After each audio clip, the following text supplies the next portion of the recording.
जो धारावाही परिणालिका के चुंबकीय क्षेत्र के बारे में बताया था उसी का ये चीज है, उसी में बांटा गया, ठीक है ना। तो हमने बताया था कि धारावाही परिणालिका में चुंबकीय क्षेत्र बताया था, उसके चुंबकीय क्षेत्र के बारे में बताने के बाद कुछ उसमें और भी रीजन था जो अभी हम लिखे हैं हेडिंग में। परिणालिका के द्वारा उत्पन्न चुंबकीय क्षेत्र की तीव्रता को प्रभावित करने वाला कारक, माने कौन कौन से जो है चुंबकीय क्षेत्र यानी कि धारावाही परिणालिका में चुंबकीय क्षेत्र को होने वाला तीव्रता को प्रभावित करता है, उसका कारक कौन कौन से? 3 कारक हैं। तीनों कारकों को हमने इस बोर्ड पर क्या करते लिख दिया और उसके बारे में बताया। पहला लिखा गया है कि धारा की प्रबलता। धारा की प्रबलता क्या होती है? धारा की प्रबलता होती है कि यदि परिणालिका में धारा बढ़ा जाए, यानी कि इसकी जो प्रबलता होती है इसके अनुसार बताया गए चीजों पर आधारित है। तो धारावाही परिणालिका में जब धारा बढ़ाई जाती है तो उसमें चुंबकीय क्षेत्र क्या होता है? बढ़ जाता है। जैसे ही धारा बढ़ाएंगे वैसे ही चुंबकीय क्षेत्र क्या होता है? बढ़ जाता है। तो ये आपका किसके अनुसार होता है? चुंबकीय क्षेत्र में तीव्रता के कारण ही बताया जाता है। यानी कि धारावाही परिणालिका के द्वारा बताए गए चीजों पर उसकी तीव्रता को प्रभावित करने वाले कारक है। तो कौन कौन को? तो मान लीजिए धारा की प्रबलता हो तो धारा बढ़ाएंगे तो चुंबकीय क्षेत्र क्या होगा? बढ़ेगा, जाहिर सी बात है। अगर धारा कम होगा तो चुंबकीय क्षेत्र भी क्या होगा? कम होगा। उसके अनुसार जब तक हम सेल में कनेक्शन नहीं देंगे तो कैसे पता लगेगा कि धारा बढ़ रहा है कि नहीं बढ़ रहा है? दूसरा का बात, अगर इसमें फेरों की संख्या, देखो फेरों की संख्या पर क्या करता है?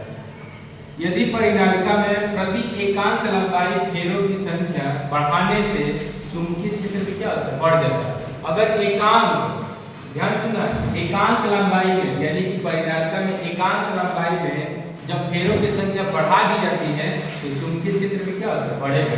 अगर फेरों की संख्या बढ़ेगा, तार जितना बढ़ाया जाएगा उतना चुंबकीय क्षेत्र क्या होगा? बढ़ेगा। तो ये आपका दूसरा निकल गया। अब उसके बाद देखो बेटा तीसरा क्या कर रहा है?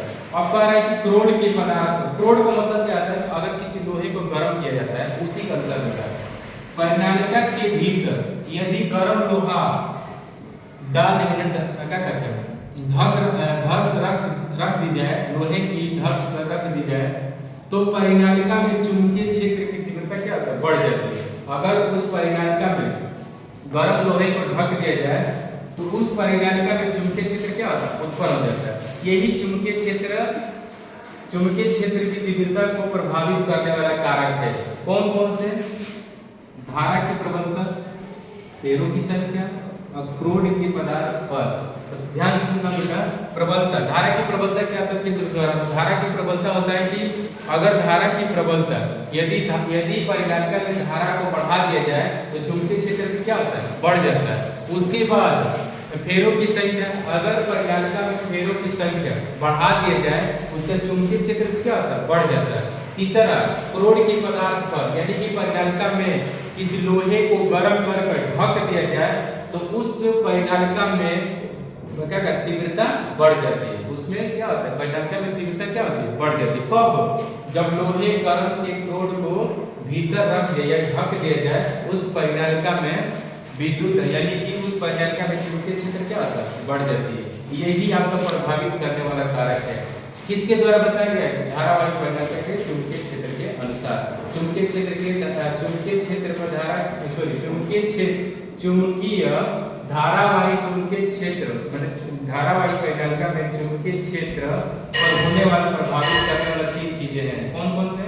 धारा की प्रबलता, फेरों की संख्या और क्रोड पर पदार्थ। यही 3 चीजें हैं जो धारावाही परिणालिका के चुंबकीय क्षेत्र को उत्पन्न होने प्रभावित तीव्रता के बारे में बताया है। ये सबसे इंपॉर्टेंट है, यही भी आ सकता है।